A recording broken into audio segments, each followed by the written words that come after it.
Assalamualaikum warahmatullahi wabarakatuh.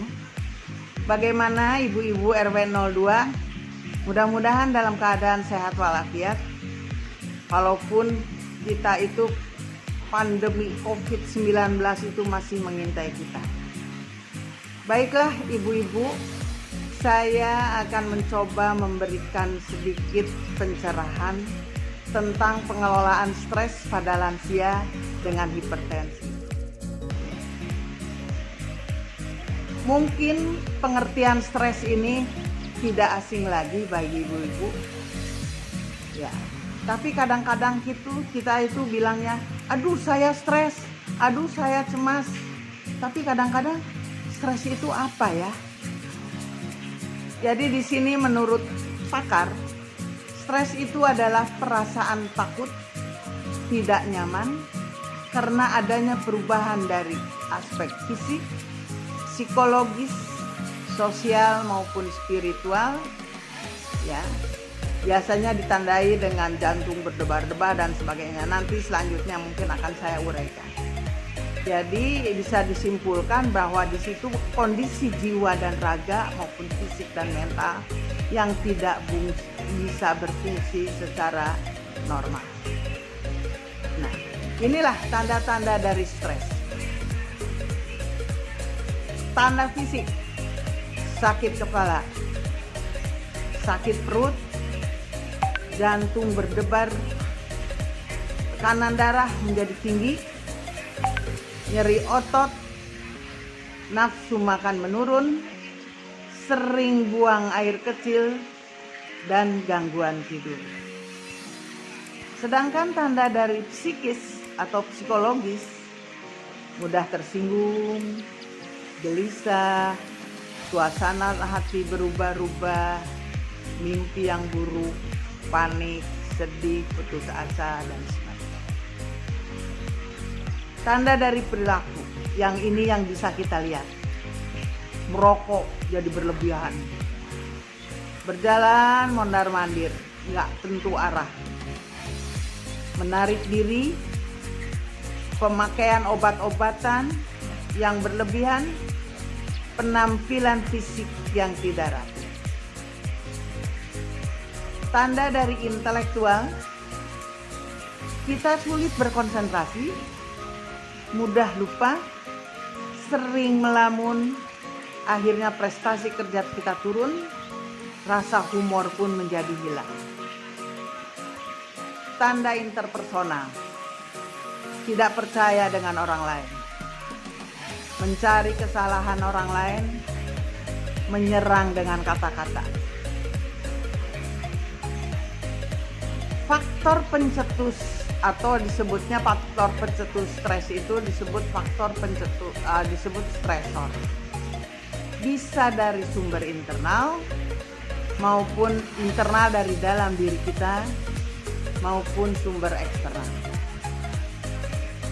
Sumber internal misalnya perubahan fungsi tubuh pasien hipertensi dari gejala yang ringan yang dianggap itu biasa saja sampai komplikasi.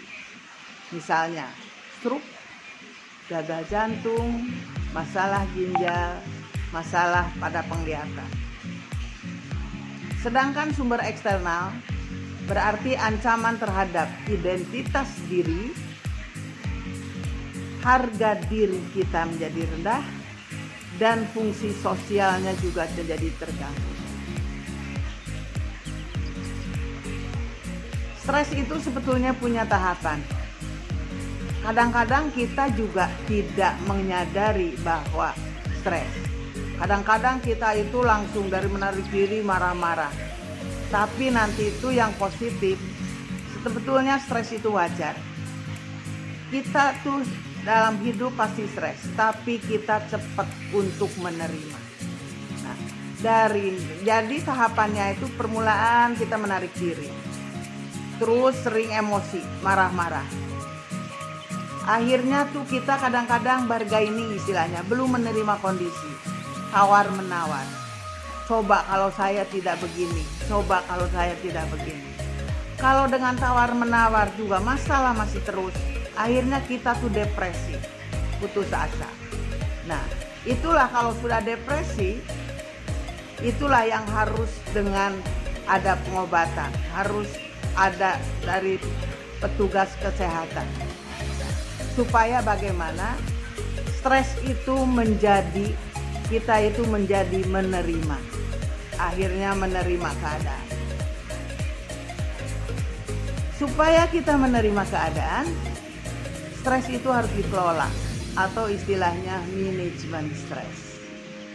Pertama, sabar dalam menghadapi musibah. Tabah hati, berani atas sesuatu dan menahan diri dari keluh kesah. Apabila kita ditempuh suatu musibah, kita tak kuasa menolaknya. Diterimalah dengan lapang dada, karena pada hakikatnya cobaan sebagai tanda dari pendakian rohani seseorang. Dukungan keluarga yang positif. Di sini biasanya namanya hipertensi itu kan seringnya kambuh-kambuh. Jadi di sini dukungan keluarga itu ada beberapa. Yang pertama, dukungan disebut dukungan emosional. Anggota keluarga yang lain itu harus ada, menunjukkan empati, menunjukkan kasih sayang. Dukungan psikososial dalam bentuk menghargai, membimbing, dan memberikan umpan balik yang positif. Dukungan instrumen, misalnya penyediaan makanan yang sehat, tempat yang nyaman, pelindungan terhadap bahaya. Dukungan informasi seperti bertukar pendapat, memberikan pendidikan kesehatan. Yang tidak kalah pentingnya adalah perawatan diri yang efektif. Ya, di sini berdampak terhadap kepatuhan dalam diri seseorang. Misalnya dalam penyesuaian diri, penyesuaian diet, aktivitas fisik, kontrol tekanan darah, dan program pengaturan pengobatan. Yang tidak kalah pentingnya, banyaklah berdoa, berzikir. Jangan terlalu banyak berpikir. Cobaan merupakan ketetapan yang maha kuasa yang diberikan pada hambanya.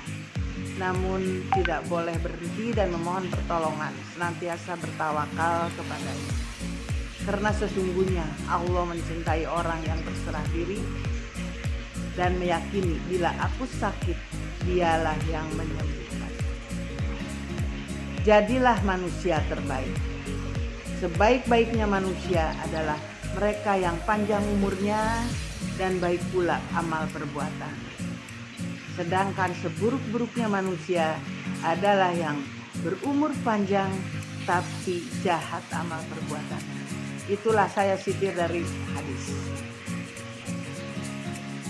Usaha berumur panjang. Pertama, amal ibadah yang baik. Contohnya mendirikan sholat, membaca Al-Quran, atau sesuai dengan keyakinan masing-masing, dan perbanyaklah bersilaturahmi. Yang kedua, memelihara kesehatan. Pola makan yang sehat, menghirup udara bersih, cukup terkena sinar matahari pagi, itu yang paling murah, anugerah dari Allah Maha Kuasa. Istirahat yang cukup, berkebiasaan bersih, aktivitas fisik yang teratur. Demikianlah ibu-ibu yang mungkin penyampaian saya, mudah-mudahan bermanfaat. Wassalamualaikum warahmatullahi wabarakatuh.